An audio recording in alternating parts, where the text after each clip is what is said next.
Hi everyone, I'm Dr. Dan Ratner, and I'm here with my co-host Ross the Boss. Today we have somebody that knows about being drafted in the NFL as a high pick, number 2 overall to be exact, in 1998 by the Chargers. Let's welcome Ryan Leaf to the show. Thanks for having me. Ryan, it is a pleasure having you, and with the NFL draft coming up, it's always great to talk to somebody who's been through the process, and we know that you had some highs and lows in that experience. In fact, I was thinking a lot of our audience really probably doesn't know your story as well as I think they should. I've been following you, especially lately, and I'm fascinated by what you've done with your life. You've been through some ups and downs. Could you talk about that some? Well, I mean, draft day was the best day of my life, right? It was a accumulation of all the hard work, all the sacrifice, all the missed dinners that mom and dad had driving me around to sporting events and everything like that. I mean, it's one of the greatest days of my life, regardless of how my career played out. I mean, it's how many people have ever been drafted second overall? I think it's like, I don't even know how many drafts is this. Yeah, So right. that tells you the exact number. It's pretty special. And for a while, I looked back on it and resented it and didn't enjoy this time of year because my name always got brought up, and I had to take a beating and a humbling to come out the other side to really, have a different perspective on it. And I really enjoy the ramp up. These young men get the opportunity to showcase who they were in college and all the hard work they've done, and then achieve this goal. What the NFL draft has become in terms of a production and a show, I'm a little hesitant about, because I want these young men to write their own story, to write their own narrative, and not have it be dictated as propaganda from the NFL. So I usually advocate for that for these young men, and watching the virtual draft a year ago and seeing them at home with their families and everything like that, I thought that might trend in that direction again this year a little bit. And we're seeing, the number 1 overall pick, Trevor Lawrence, going to stay home and be with his family and his university and everything like that. So I think that's pretty special. I mean, you brought it up. I mean, when you were drafted, did you wanted to go to San Diego? I felt you and Peyton Manning were like flip-flopping every day. Somebody else would say, you're going first, Manning's going first. But I felt that you really wanted to be a Charger. I mean, did you you didn't, there was a rumor that you didn't even show up to a meeting for the Colts. I mean, did you really want to be an Indianapolis Colt, or did you really want to be a Charger? What was your decision? Yeah, we made it very clear that we wanted to go to San Diego. I was from the West Coast, essentially going to school in the Pac-10. I had an aunt and uncle in Encinitas, which is just up the road of a suburb of San Diego. So yeah, that's what we wanted. I wasn't necessarily thinking about the right things. Marshall Faulk in the backfield and Marvin Harrison out on the perimeter. I was thinking about the beaches and the money and the babes, and There you go. I was just gonna, I was gonna do my thing, because that's what I'd always done, because I'd always balled out. And so I wasn't necessarily thinking about the right things that a rookie quarterback should have been thinking about. But definitely, yeah, we didn't do anything really to sabotage it. We just made it clear to the Colts that we were interested in Indiana or in San Diego, and you have a great alternative in Peyton Manning, and boy, did they make the right choice. We've got the NFL draft coming up, and there's all these young kids who are in the shoes that you were then. And in my line of work, when people have been through traumatic events and things like that, they grow a lot, and you can see it in you. I'm following you lately. You have a lot of wisdom in you from all those beatings. That's how it looks to me. So I wonder what you could say to these young guys, or what you would want them to be thinking right now. Well, I want them to understand that you go from a team environment in college football to this gap from when you declare for the draft until you're drafted, where it's all about you. You have a publicist, you have an agent, you have all these people pushing and lifting you up on a pedestal, trying to showcase you so you can be drafted as high as possible. And some people can take that in, understand it, and the moment they're drafted and become about team again, revert back to that. Some can't. Some then are like, they feel that entitlement, they feel that self-importance, and they continue to ride that. And that never works, because once you walk into that locker room, it doesn't matter if you're drafted first overall or if you're Mr. Irrelevant. You have to start all over again. And those were things that I didn't understand. I thought it was, like I said, I thought it was going to come easy to me, just playing the game. And so that's what I would tell the young man, that, hey, be aware of what this looks like, how you're feeling around it. Also, remove yourself from the equation during this process, because everything else is going to be about you. So start doing some things outside yourself. And that I mean is being of service in some way, shape, or form to others. That removes you from the equation. The self-importance falls out of it, and you are doing something to help another human being during a time where everybody's talking about you like you are the absolute shit. And then once you are drafted, you walk into that locker room, you find a guy that's played 10, 12 years, a veteran who's figured it out, how to be a pro. You go up to him and you ask him how he did it, and then you follow his advice verbatim. That's how you do it. I don't care if you're the starting quarterback on that team. You are not the smartest person in the room. There's a lot of responsibility and expectation on you, but you don't know how to do this. You don't know how to navigate this. There are guys in that locker room that have done it and done it well, and you need to ask them how they did it and then follow their lead. I mean, this year has been a tough year, and we lost a really great wide receiver on the field and off the field in Vincent Jackson. And I know you had a few words about that, and I want to get your take on Vincent Jackson and why we lost him and what happened, and how can the NFL get more involved and help these players that need help. Yeah, I don't know why this one hit me so much. We've had our NFL brothers die way too young for many years. My teammate Junior Seau, to speak of one of them, and I don't know why. Maybe just because 2020 was so difficult and there was some real introspective thought into it. But the NFL has fooled us for too long. They're a propaganda machine. All right, they don't care about their players once they're done. It's about what you're doing and how you're making them money now. And they fooled me. I got out of prison. I got back involved trying to help guys through some of their programs, or what they call programs. All they are smoke screens. And so no one was there for Vincent. He was alone in a hotel room at 38 years old, dying. That shouldn't happen. You're a multi-billion-dollar industry. There has to be, checkpoints in place for when things like that happen. And so now that I know that the NFLPA and the NFL are not going to do anything, and that's been proven over time, us as former players, have to be the ones that are proactive. And so we are finding different ways to get involved. I've spoken with a couple guys, the Kane brothers, Ryan and Wes Kane, who are getting involved with the Hall of Fame, which is kind of like Switzerland in all this. They don't really have any ties to the NFLPA or the NFL. They're their own kind of world.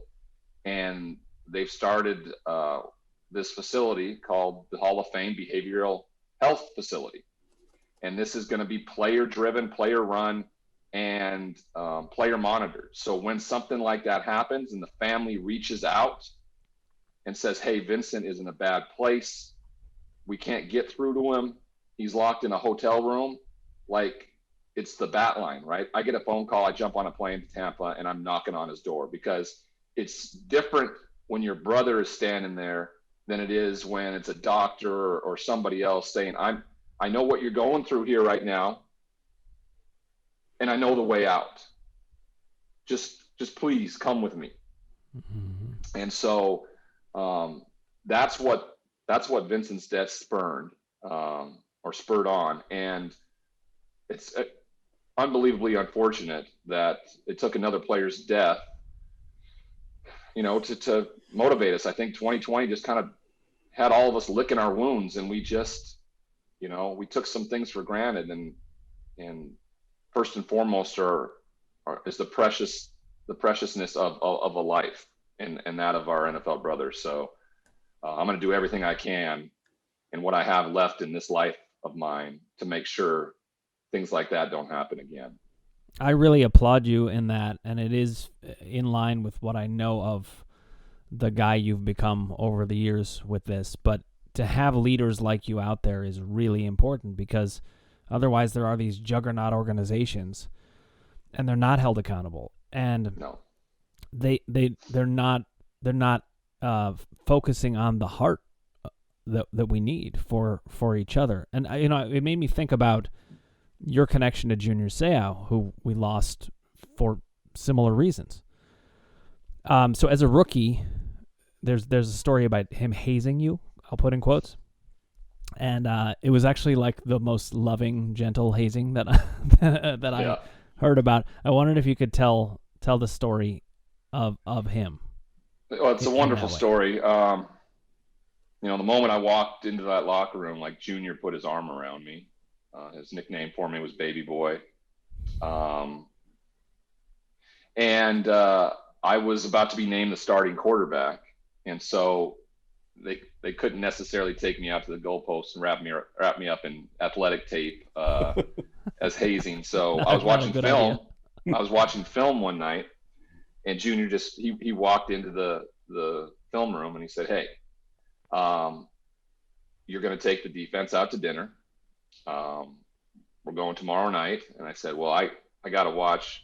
We were playing the 49ers in the preseason game, and that's against Steve Young and Jerry Rice and everything. And I'm just like shitting my pants. And so I'm watching film like crazy. And he said, "Well, you're going to take them out." I said, "Well, here's my credit card. Get the boys whatever they want, and tell them I love them." And away he went. And he brought the credit card back and the receipt the next day. And, how much was it? How much was the dinner? It was like $5,500. So that's not bad. No, for a kid that just bounced a check to Pizza Hut in college. Okay. Well, it is bad. For $13. Yeah, that was $5,000 to me was $1 million to me. So I remember I was angry at first. I called my dad, and he said, "Hey," he says, "if it would have been more, it would have been a bigger sign of love from those guys if it had been more." And so I took it in stride like that, and it's one of my favorite stories. The story got blown out of proportion. Like, it really did. I mean, yeah. Like, he stole it, and I was pissed at him, and all these things, and it just, of course, like anything else, people who don't have context, and we never commented on it because it was ours. It was our personal, our personal relationship, and that's something I'll always cherish. I mean, you were drafted number 2, and Mel Kiper actually had you as number 1. I don't know. I'm sure you remember that. A lot of people did. Yeah, I mean, I told you, it was like every day was flip flop. Sports Center had you like number 1, then number 2. It never stopped. I mean, it was pick 1A and 1B. That's the way we viewed it. Exactly. Our contracts and our sign-up bonuses were literally like $50,000 apart. So it wasn't. Yeah, it wasn't very close. 1A and 1B. So my question to you is this: I mean, you always hear now all these pro days, like Justin Fields has 2 pro days. All these guys have pro days. Did you have a pro day in Pullman? Did they like all show up to Washington State? Yeah. There was no there was like no one really covered it as much as they do now. Yeah, but I was on the cover of USA Today, and they covered it. April 4th was my pro day. Marty Schottenheimer said it was the best pro day he'd ever seen since Troy Aikman's. I don't think many balls hit the ground. I had all 5 of my wide receivers from that season all come out. Coach Price did a great thing. He brought them out, put them in their jerseys, so everybody, when they were watching film of me, could correlate the two, and it got a couple guys a couple shots at the league as free agents. I thought it was a great thing, and I was so familiar with those guys, and the adrenaline was pumping, and I was firing it all over the place. It was, I look back on it now and I go, that was easy, right? There's no one rushing you. There's no defense. No, you're no pads, no helmet. You're in shorts and everything like that. But it was, you love the opportunity to compete. So these guys that are being asked or just, hey, would you mind doing a second pro day? They're going to jump at it. I think it's a huge risk on their part because they could absolutely tank their stock if they have just an off day. Because I don't think it's going to improve their stock much because everybody's doing the same thing during those workouts. So, but I think because there was no combine this year, it was a reasonable request. I don't expect to see this moving forward in years where there is a combine because there's just no point in that. Well, let's talk. The draft's coming up. It's next Thursday, and we're filming this right now. And basically, Trevor Lawrence is everybody's pick for number one. I mean, I believe Jacksonville's already admitted they're going to take a number one. He has I think they probably already signed him, to be honest with you. Probably. He has the long hair. He has the movie star looks. I mean, this kid looks like Sir Lancelot, Do you think he's like surefire? I mean, they already have him in the Hall of Fame in the NFL. They're already like making a statue out of him. Well, I don't know about that. He's going to Jacksonville. Jacksonville's never had a Hall of Famer, so that's going to be really, really difficult. That's true. My fear for Trevor, who I think is a can't miss. I think he's the most surefire guy since Andrew Luck came into the league. Is that he's going to Jacksonville, and unfortunately, these top draft picks end up on shitty teams. And teams that systemically aren't very good. So Urban Meyer's never had a sub 500 record as a coach. That's about to happen this year. That's about to happen. Every time things kind of got difficult for him with criticism or some sort of real adversity, Urban quit. So what is that going to look like? Maybe Trevor's a guy that has a wonderful career, but never really gets to the playoffs. They play in the AFC South with Tennessee and Indianapolis, which is going to be really difficult to win the division year in, year out. It's tough. Joe Burrow in Cincinnati. Joe Burrow might have a wonderful career, but like Carson Palmer in Cincinnati, we just may never hear from him. The number one overall draft pick just has a wonderful career, but, no Super Bowls, no chances at Super Bowls. Is that a Hall of Fame career? That's the tough thing in all this, but I do think he is the most surefire guy you can imagine. And with a guy that's had that much leverage going into the draft, I'm all for player advocacy, and I'm like, figure out a way to go where you want to go. You're the best player in the college football draft. Figure out a way to go to where you want to go. And I just don't know if a player will ever have that kind of leverage or power to truly dictate where he could go. I've had dreams about it. Like, I was a huge Pittsburgh Steelers fan growing up. I was Terry Bradshaw, and I think about when I was coming out, if I was going to be the second overall pick or the first overall pick, if I would have just said, hey, I want to go to Pittsburgh, and if I don't go to Pittsburgh, I'm not going to play.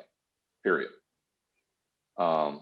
We all know what the NFL is around franchise quarterbacks. And if, you need one. And at the time I was considered a, surefire franchise quarterback. So we know Trevor Lawrence is.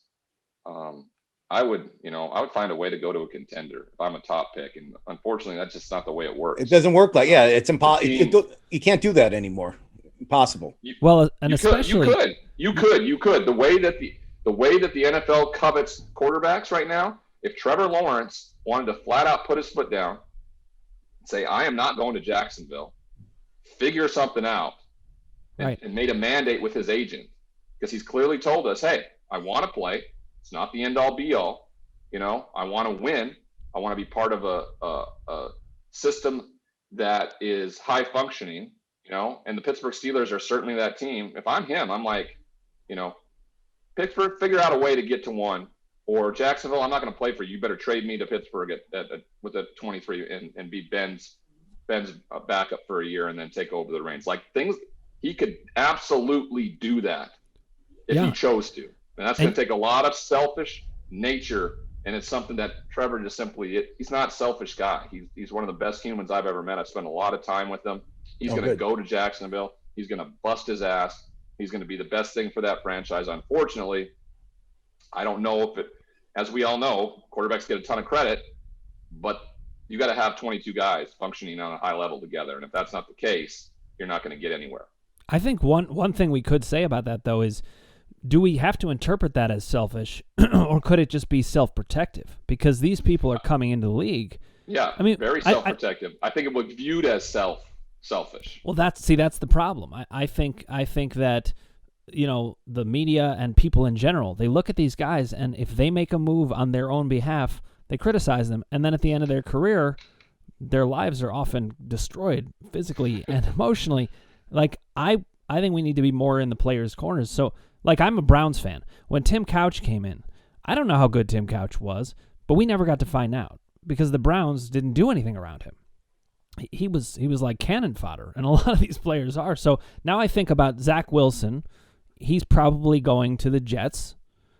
What do you see in him, and do you see that as a similar situation where he's? I think he's incredibly talented. I think he is a special young quarterback. Unfortunately, you know, New York's where quarterbacks go to die, period. I agree. And I thought about that for Cleveland for a long time, too. And sure enough, they were about to exit Baker from last year almost if he didn't, you know, do it right. And they're still kind of hesitant. I don't think they'd give him – I don't did understand they pick it up at his fifth-year option? I don't know. No, I think they did, but it was so crazy that they were even debating that. So, you know – Mark Sanchez went to 2 AFC championships to start, and the only thing anybody remembers about him in New York is the butt fumble, which is absurd. It comes up every year, Ryan. Every year they talk about it. And then Sam Darnold, who I thought was the number 1 overall pick that year, who should have went to Cleveland if John Dorsey hadn't fallen in love with Baker.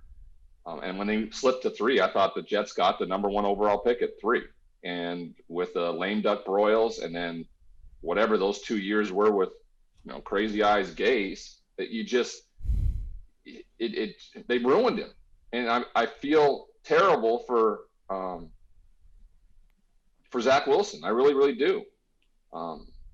Whoever slides into that 3rd spot to San Francisco is going to be the happiest camper you can imagine when this thing's all said and done. Now, who's that going to be? Matt Jones, Justin Fields? Who do you foresee being the 3rd pick of the draft? It's going to be a quarterback. This is like the first year that quarterback's been going 1, 2, and 3 also. This is an amazing year for quarterbacks. That's why I'm so happy you're on the show. It would be the 3rd time it happened. It happened with Archie Manning and Jim Plunkett, then it happened the year after me with McNabb and Couch and Akili Smith. There's a good chance that 4 quarterbacks could go this year. Yeah. The first 4 picks depends on what Atlanta does. I really think Atlanta is the final domino in this year's opening night on how the rest of the first round will go on what they decide to do. If they get a quarterback or if they decide to trade back and get somebody else, then you're going to see a free-for-all where people are trying to jump up to get those quarterbacks that are left. I have no idea. You have no idea. There's John Beck was hired for Trey Lance, and John Beck is Kyle Shanahan's guy. He's his guy. And so there was probably a little communication there that, hey, go work with Trey. Now, maybe it was just a way to evaluate, to see really, because I think Trey Lance is probably the highest ceiling of anybody of those 3. It's going to be a surprise. It's going to be a surprise for a lot of people. It will be a surprise for me. I would, you know, Justin Fields for me is the number 2 quarterback in this year's draft. The fact that he's been shit on in the way he has, I don't understand it. I don't either. I don't understand why he fell so much. I don't get it. I don't think he did. I mean, he could get drafted in the top 5. So I mean, it's not. I don't like the way it's played out over the last few months leading up to the draft. He's my number 2 guy. He's been the best quarterback in college football for the last 2 years, alongside Joe Burrow and Trevor Lawrence. You know, and that's just the truth. I mean, you talked about Trey Lance. I mean, he only started 1 year at a small school, North Dakota State. Had a great year. Mac Jones too. Yep, Mac Jones also, but he played in a little bigger school at Alabama, a little bigger than North Dakota State, a little bigger. But I mean, do you think that's a negative, just having 1 year as a starter? Oh, or yeah. Do you think the amount of snaps for for these quarterbacks. Davis Mills, who's my dark horse, Stanford. out of Stanford. He's only Pac-12. started 12 games himself too. So there's a lot of guys with not a lot of starts that are the quarterbacks in this position. Guess who has a ton? Justin Fields, Zach Wilson, and Trevor Lawrence. Those are the three guys that have a ton of starts. So it's a really good point. I mean, you see a guy like Drew Brees, people doubted him because of his height, but he had so many snaps at Purdue, and these guys play in these like pro-style offenses. So Davis Mills, where do you see him going? We're going to wrap up on this, Ryan. We would love to spend so much time with you because this has been great. But where do you see Davis Mills going? Well, I think that there could be a team that does something similar to what the Ravens did a few years ago and slid into a late first-round pick so they could get a fifth-year option on him. That's big, especially with quarterbacks. So look for maybe a team who, like the Atlanta Falcons, if they don't take one in the first and they have pick number 35, maybe they swap with somebody at the back end of the draft, Tampa, Kansas City, to slide into the first round to steal Davis Mills. If not, I think he could go 46 to New England. But I do think he's got the upside of in the likes of Andrew Luck. I would have liked to see him stay another year in college just because he had a limited amount of snaps. But because of his injury history, he probably didn't want to take a chance with that. So I think there's a team out there that's going to probably end up moving up to get him because he's a special talent. Is there anybody else, any dark horses that you feel have been overlooked in the draft that's not getting any press at all, that you quarterback wise that you I mean, feel? Davis Mills is the one particular one. Like. Kellen Mond has got a ton of snaps. I've seen him play in person. And he's the real deal. In Jimbo Fisher's offense, which is one of the most complicated collegiate offenses you'll ever play in. So, I mean, you can't throw anything at Kellen that he's not going to be able to interpret and then apply on the football field. Well, Ryan, it is a pleasure to get to know you as a person and behind the scenes, and you bring such great insights to the NFL just in general. We'd love to have you back on sometime. This has been fantastic, and just want to thank you for your time. So, everybody, Ryan Leaf, thanks for joining us. You bet. You guys have a great, I guess we're recording today, have a great weekend, and enjoy the draft next week.